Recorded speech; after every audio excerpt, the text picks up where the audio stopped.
Brought to you by Candid. Candid dusting powder, 4 skin problems का एक expert solution. Candid dusting powder, हटा खुजली, लगा कैंडिड। 22 अप्रैल को पहलगाम में हुए आतंकी हमले में 26 लोगों की जान चली गई थी। इसके बाद से भारत सरकार लगातार एक के बाद एक एक्शन लिए जा रही है।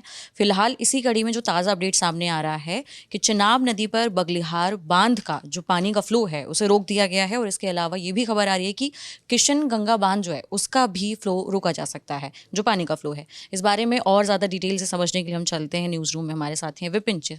विपिन जी, बताइए कि इस मामले में और क्या क्या अपडेट्स आपके सामने आ रही हैं और क्या एक्शन को देखने को मिल सकते हैं आगे। देखिए उपासना, पीटीआई के हवाले से जो खबर अभी आ रही है उसमें ये बात सामने आ रही है कि भारत ने बगलिहार बांध से चिनाब का पानी रोक दिया है, चिनाब नदी का। पाकिस्तान के साथ जो सिंधु जल संधि सस्पेंड करने के बाद अब ये चिनाब नदी का पानी रोकने की खबर है। और पीटीआई के मुताबिक जम्मू का जो रामबन इलाका है वहाँ पर बगलिहार बांध से चिनाब का पानी रोके जाने की बात सामने आ रही है। वहीं कश्मीर में किशन गंगा बांध के जरिए झेलम नदी का पानी रोकने की प्लानिंग भी चल रही है, ऐसा भी पीटीआई के हवाले से कहा जा रहा है। हालांकि इस पर अभी भी कोई भी किसी तरीके का आधिकारिक बयान नहीं है, ना भारत की तरफ से और ना ही पाकिस्तान की तरफ से ऐसा कुछ कहा गया है कि वहाँ पे जल स्तर घटा है इन नदियों का, या ऐसी कोई जानकारी नहीं है।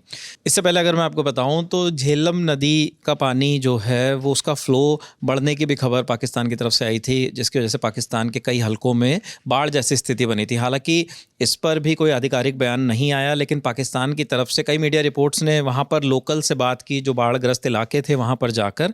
तो और पाकिस्तान के भी कई मीडिया हाउसेज जिनमें डॉन था, उन्होंने भी वहाँ पे लोकल से बात की। तो उन लोगों ने कहा था कि यहाँ पे बाढ़ आई है, स्थिति बनी है, लेकिन वहाँ की मीडिया रिपोर्ट्स ये दावा कर रही थी कि जो बाढ़ आई है ये भारत की ओर से ऐसा ज़्यादा पानी छोड़ने की वजह से नहीं हुआ है, जबकि इस मौसम में अक्सर बर्फ़ पिघलती है जिसके चलते नदी का जल स्तर बढ़ जाता है और बाढ़ जैसे हालात पहले भी रहे हैं। तो अब इस तरीके की चीज़ें हो रही हैं, भारत की तरफ से लगातार एक्शन लिया जा रहा है। जैसे अब हर तरीके के आयात पर जो है पाकिस्तान से भारत में होने वाले उस पर पाबंदी लगा दी गई है। तो इस मामले को लेकर भी पाकिस्तान की तरफ से लगातार बयानबाजी हो रही है, क्योंकि बीते दिन ही ये खबर आई थी कि director general of foreign trade यानी डीजीएफटी ने पाकिस्तान के साथ सभी तरह के आयात पर पूरी तरीके से रोक लगा दी। उसके बाद से लगातार पाकिस्तान की तरफ से बयानबाजी हो रही है। अभी कुछ दिन पहले मैंने आसिफ के साथ एक वीडियो शूट किया, उन्होंने तमाम जानकारी भी जुटाई थी कि जो रूस के राजदूत हैं मोहम्मद खालिद जमाली, उन्होंने एक बयान दिया और उसमें कहा कि भारत की तरफ से आ रहे गैर जिम्मेदाराना बयानों ने हमें ऐसा करने पर मजबूर किया है। कुछ लीक दस्तावेज हमें मिले हैं जिसके अनुसार पाकिस्तान के कुछ इलाकों पर हमले करने का फैसला किया गया है, इसलिए हमें लगता है कि हमला होने जा रहा है और ये निश्चित है। उन्होंने आगे ये भी कहा कि जब भारत और पाकिस्तान की बात आती है तो हम संख्यात्मक ताकत की बहस में नहीं बढ़ना चाहते, हम पूरी ताकत का इस्तेमाल करेंगे, पारंपरिक और परमाणु दोनों तरीके से। यानी वो परमाणु हमले की भी धमकी दे रहे हैं।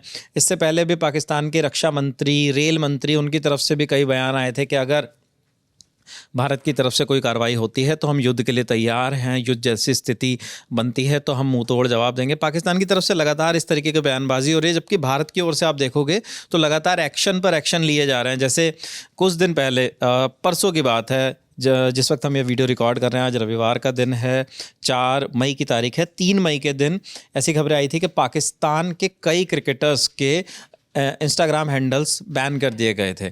उससे पहले पाकिस्तान के जो प्रधानमंत्री हैं शहबाज शरीफ, उनका यूट्यूब बैन करने की खबर आई थी। पाकिस्तान के जो सेलिब्रिटीज़ जो यहाँ से जिनके आजीविका के कई साधन जुड़े हुए हैं, चाहे वो सोशल मीडिया के ज़रिए हों, चाहे उनके यूट्यूब चैनल के ज़रिए हों, जिनमें हानिया आमिर हों या कई और ज़फ़र अली, ऐसे कई सेलिब्रिटीज़ थे, उनके अकाउंट्स भी बैन किए गए थे।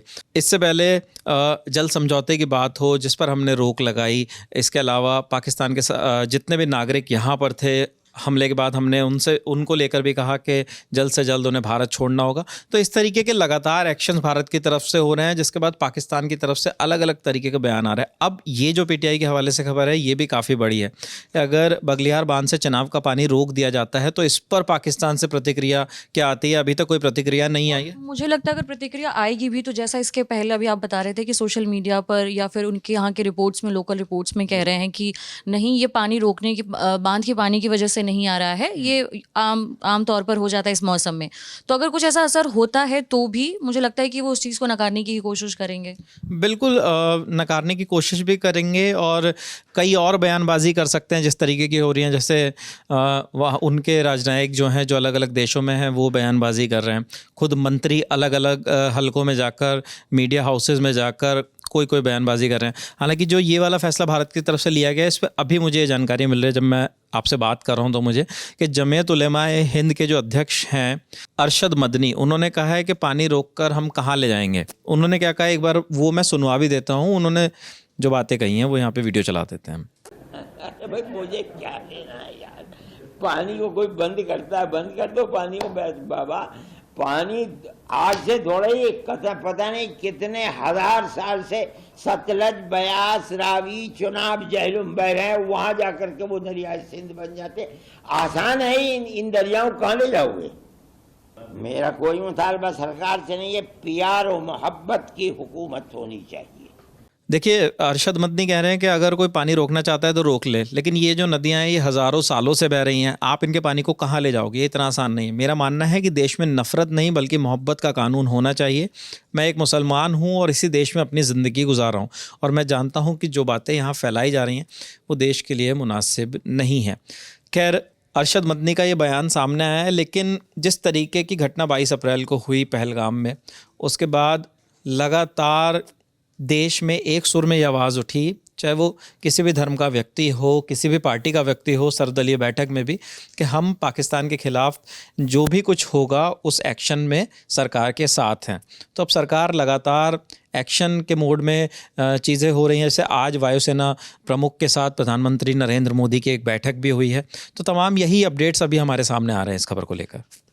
शुक्रिया विपिन जिस बारे में जो आपने विस्तार से डिटेल दी।